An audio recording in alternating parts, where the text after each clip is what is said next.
Isu ini sebenarnya bukan isu agama, dia adalah isu pencerobohan.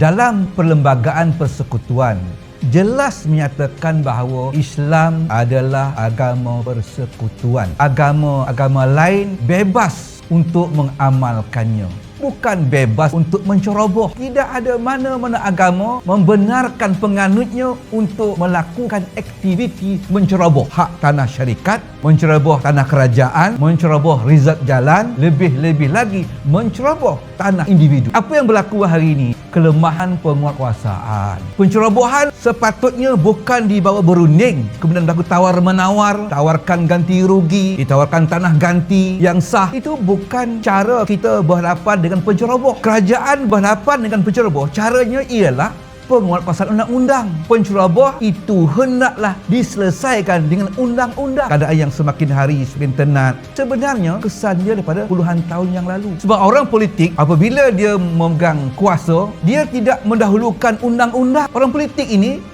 dia akan mendahulukan budi bicara lemah. Mereka lemah, takut dan bimbang kepada kertas undi. Barahnya sedang kita tanggung sekarang ini. Berjasa ingin memberikan pandangan. Yang pertama sekali, kerajaan negeri buat dasar yang jelas tentang rumah ibadah. Kita kena buat kajian. Dasar kena ada. Berapa jumlah penganut di satu tempat itu yang boleh mereka memohon buat rumah ibadah mereka. Kalau setakat jumlah tak ramai, buat apa? Jarak antara rumah ibadah yang sedia ada dengan rumah ibadah yang hendak dibuat, berapa jaraknya? Kalau jaraknya tak jauh, maka tak perlu. Dan yang ketiganya, kena tentu status tanah. Jangan mudah-mudah nampak tanah kosong buat rumah ibadah. Di setiap rizab jalan banyak rumah ibadah. Tak boleh. Status tanah perlu dijelaskan kepada mereka yang ingin memohon membuat rumah ibadah. Dan keempat, keperluan dan kesesuaian di lokasi itu perlu dilihat.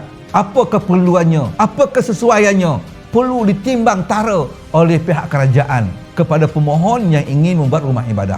Ini satu tindakan yang pertama. Tindakan yang kedua yang kerajaan kena buat ialah wujudkan segera unit pemantauan. Dia mampu bertindak dengan tegas dan pantas. Kerja dia ialah memantau setiap inci, setiap lorong, setiap lot dalam kawasannya. Jangan ada sebarang aktiviti pencerobohan.